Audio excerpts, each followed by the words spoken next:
What do you mean he won't see me? Did you tell him it's an emergency? Yes, but he says he doesn't know anyone named Watson. Well, I'm sorry, but I really must speak with him.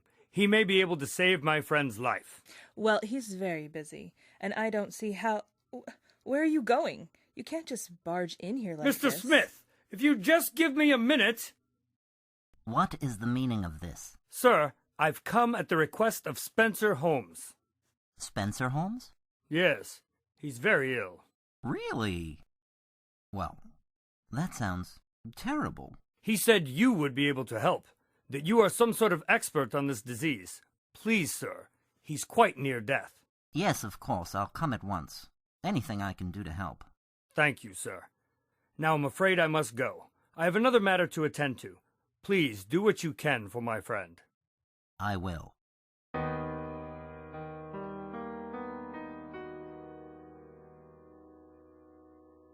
All right, Holmes, I've done as you ask. Smith is on his way.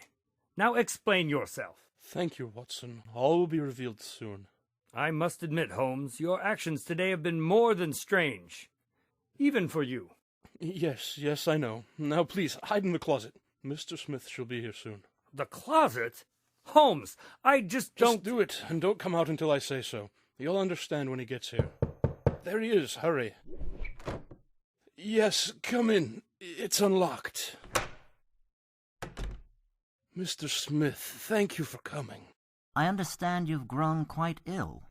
Yes, it seems I've contracted Deputrian Hamelica. Deputrian Hamelica, really? That's too bad. Yes, as I recall, that is the same thing that killed your poor nephew. As a matter of fact, it is. You probably caught it the same way, too. What do you mean?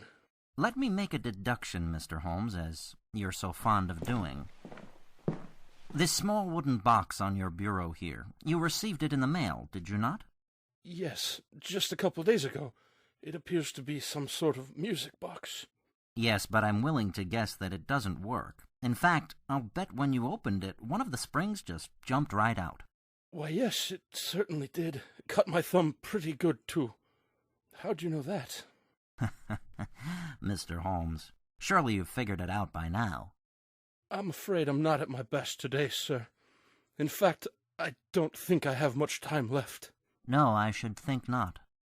And therefore I'd like to make a confession. I sent the box. What? Why would you do that? I rigged the spring so it would cut you when you opened it. The sharp tip of the spring was infected with the unfortunate malady that afflicts you at the present.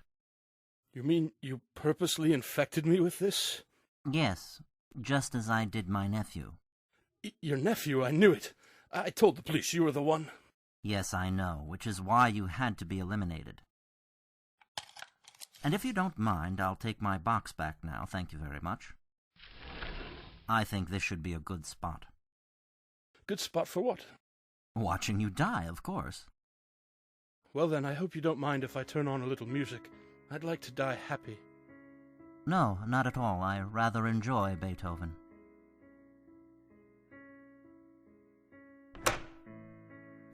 Holmes, is everything all right? Arrest this man, officer. For what? Murder. Who did he kill? His nephew, and he tried to kill me. What? This is ridiculous. You have no proof. You just confessed. Your word against mine. It'll never hold up. Doctor, you can come out now. It's all true, officer. I heard everything. That sounds like corroborating testimony. Looks like you're under arrest. Culverton Smith, you have the right to remain silent. Anything you say can and will be used against you in the court. Thank you, Watson. You're not really sick, are you? No, of course not. Why didn't you tell me? I wanted you to be sincere when you went to get Smith. I could have acted. No, I've seen you act. What's that supposed to mean? Oh, nothing. Let's get something to eat. I'm starving. You do look rather thin. Yes, I haven't eaten in 3 days. Why? Well, I'm supposed to look sick, remember? I had to make it believable.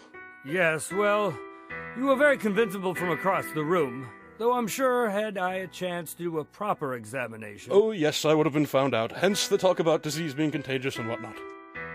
So, Smith really did send you that box intending to infect you, didn't he? Yep, that's how I knew he'd killed his nephew.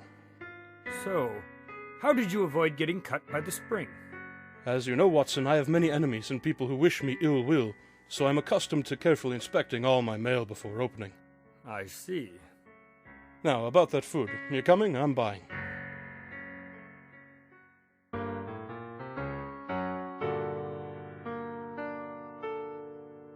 I knew Holmes wasn't going to die. Yes, but at the time I was convinced it was real. I imagine you were. It sounds like he did a good job of acting. He always does. And what was the reason for the music? Well, Holmes explained it to me over dinner that it was the indicator for the police to enter the room. Oh, yes, of course. Very clever. Indeed. So what new adventure are you going to tell us about next week, Doctor? Next week, I'm going to tell you about the time that Holmes and I were hired to prevent a theft at the art museum. Ah, an art theft. The classic movie heist. Yes, although this heist was rather peculiar as it didn't appear the robber had actually stolen anything. So, nothing was missing? I guess you'll have to return next week to find out. Ah, keeping me in suspense. I can't wait. Tonight's Watson Files Adventures was written by Scott Strosahl. Spencer Holmes and Dr. Watson were played by Michael Helgens and Greg Kilberger. Additional voices were performed by Steve Rampici, Vicky Strosahl, and Stacy Freedy. This is Craig Dallin saying good night from Strobe Studios.